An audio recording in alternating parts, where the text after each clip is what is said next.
semua. Hai, selamat datang ke channel kami sekali lagi, iaitu Faz Channel.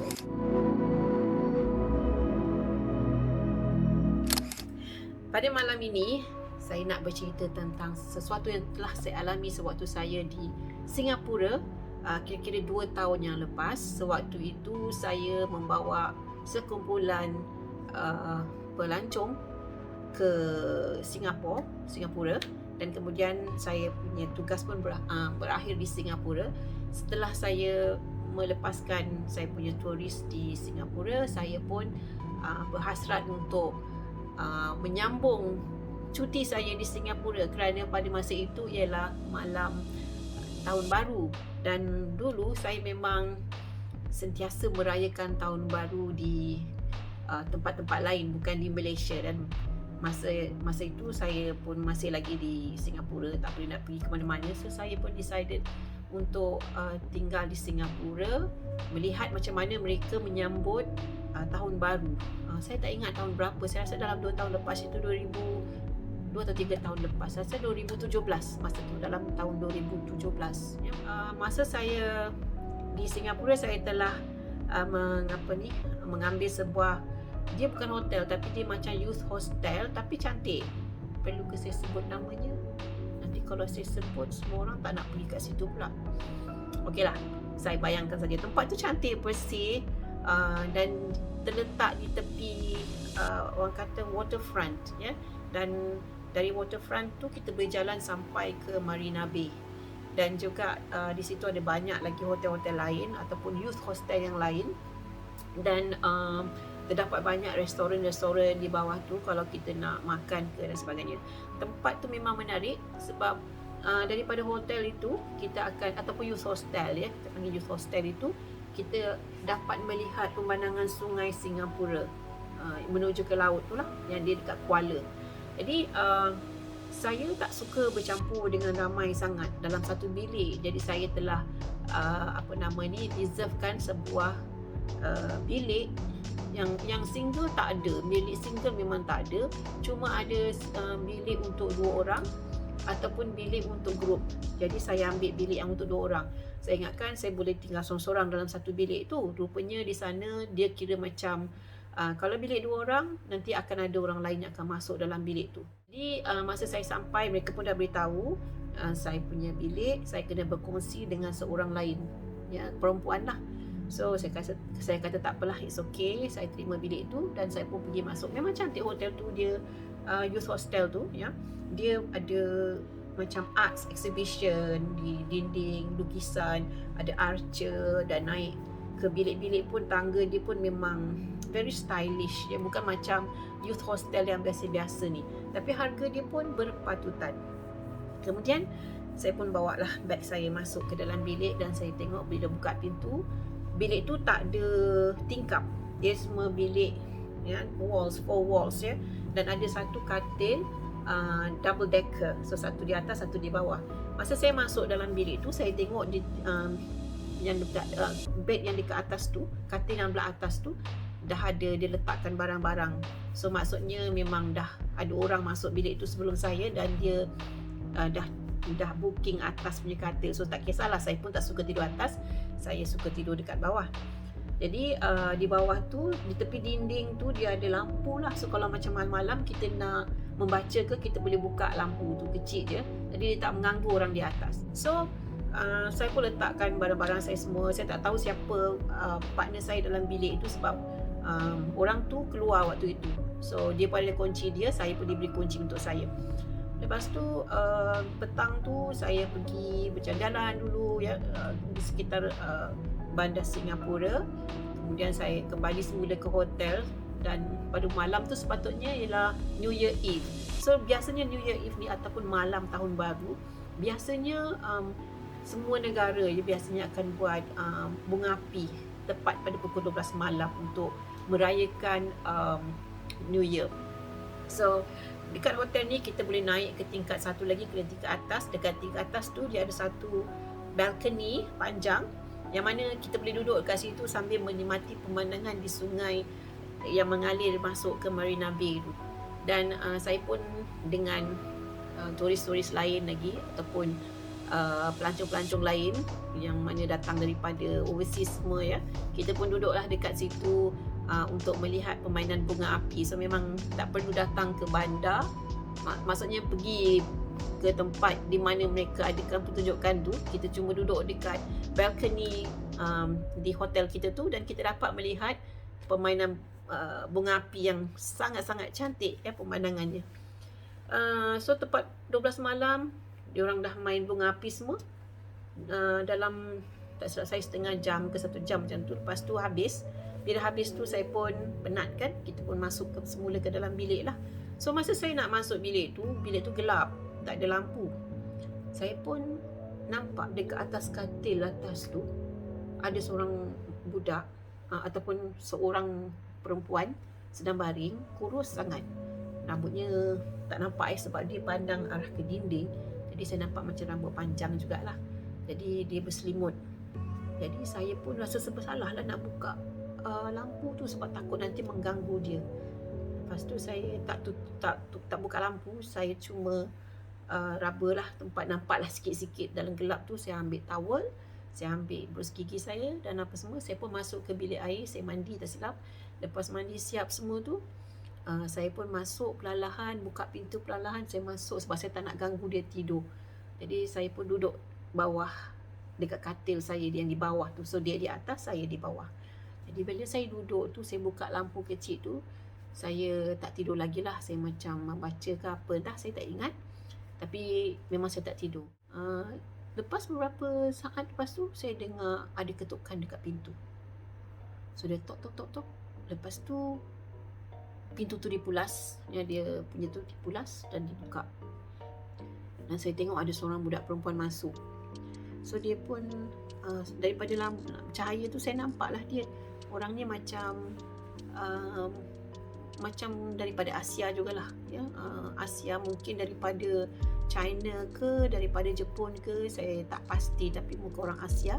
Dia pun masuk, badan dia agak gempal-gempal. Lepas tu dia buka pintu, dia masuk dan dia tengok saya hi. Saya pun cakap hi. Lepas tu baru saya teringat kat atas tu siapa. Sebab sebelum dia masuk memang dah ada orang tidur di atas tu. Sebenarnya masa saya masuk dia nampak tu, saya tak tahulah siapa, tapi siapakah dia yang di atas tu. So itulah cerita saya masa di Singapura. Itu ialah pada malam pertama. Okey, sekarang saya nak sambung apa yang berlaku pada saya pada malam kedua semasa saya di tempat yang sama, iaitu di hotel, youth hostel yang sama.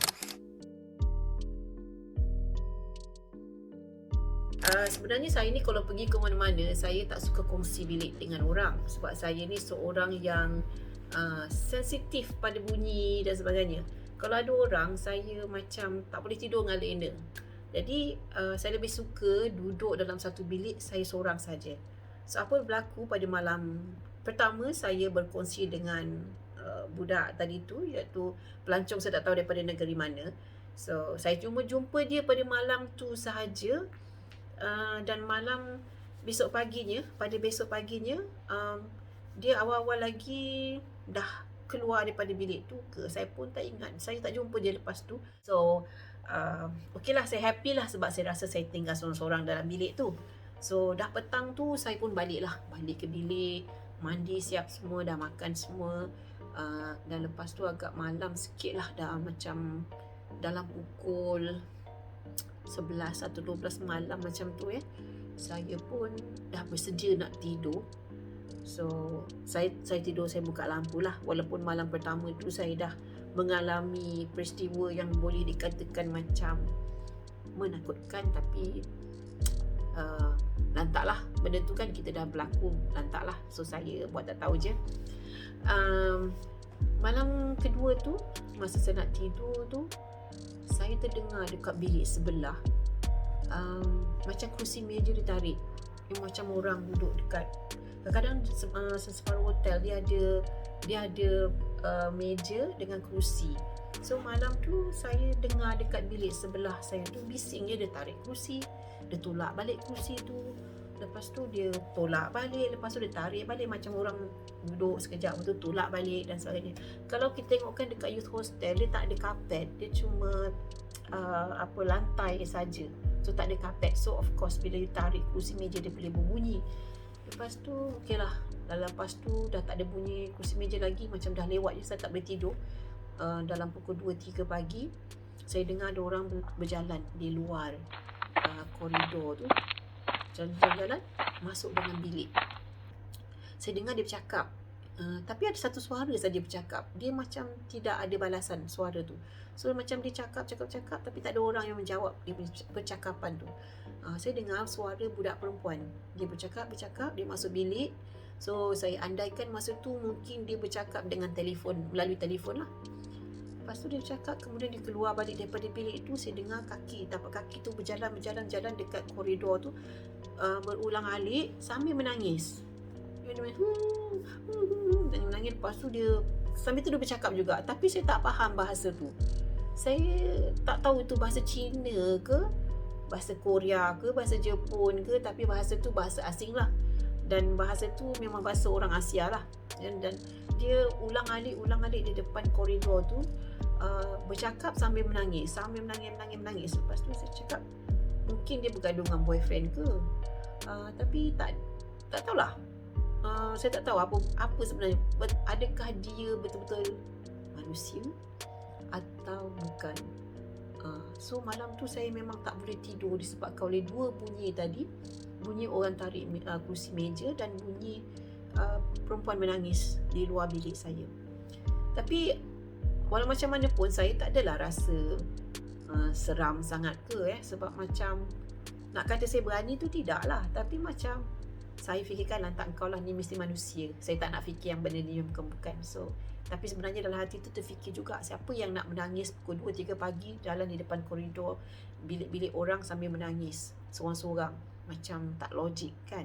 So saya pun biarlah lama-lama tu saya tertidur. Dan pagi besoknya bila saya bangun, sebelum pukul 12 tu dah ramai orang-orang yang keluar daripada bilik masing-masing. Dan bila mereka keluar, biasanya pihak hotel ni diorang akan buka pintu pintu bilik tu. So masa saya melalui salah satu bilik sebelah bilik saya tu, saya tengok pintu dah terbuka. Yes, ada 2-3 bilik yang pintunya dibuka. Dan saya nampak dalam bilik tu daripada luar tu, sewaktu saya berjalan melintas bilik-bilik ni, memang katil sahaja. Tidak ada kerusi meja yang disediakan dalam bilik tersebut. Especially bilik yang sebelah bilik saya tu, memang semua katil sebab dia macam dorm.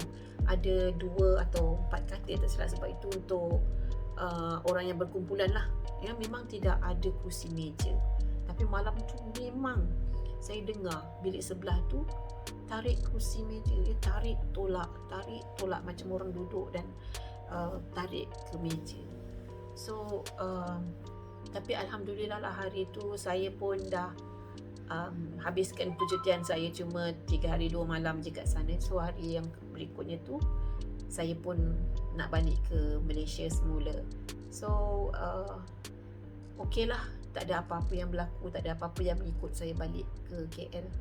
So itulah kisah saya sewaktu di hotel ataupun di youth hostel di Singapura. Tempat tu di tepi sungai Singapura tu. Dan kalau you all pergi ke sana, mungkin you all akan menginap di hotel yang sama, sebab hotel tu cantik. Makanan ni pun best. Dia bagi kita breakfast dia sedap. Dia ada kuih-kuih dan ada macam-macam lah.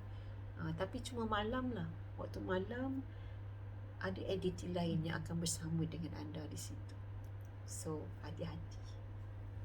Terima kasih semua kepada viewers dan juga subscriber. Siapa yang belum subscribe boleh subscribe, kerana bila anda subscribe nanti kita akan bagi notification untuk video-video yang baru. Jika anda lihat video kami ni tidaklah begitu menyeramkan seperti mana video-video seram lain, sebab kami cuma seram-seram santai. So apa yang berlaku sebenarnya ialah daripada pengalaman saya sendiri, dan juga saya akan kemukakan juga pengalaman kawan-kawan yang lain yang mungkin lebih seram dari ini. So keep on watching, keep on giving us some advice, or any good words, yeah, that can help us to improve our video.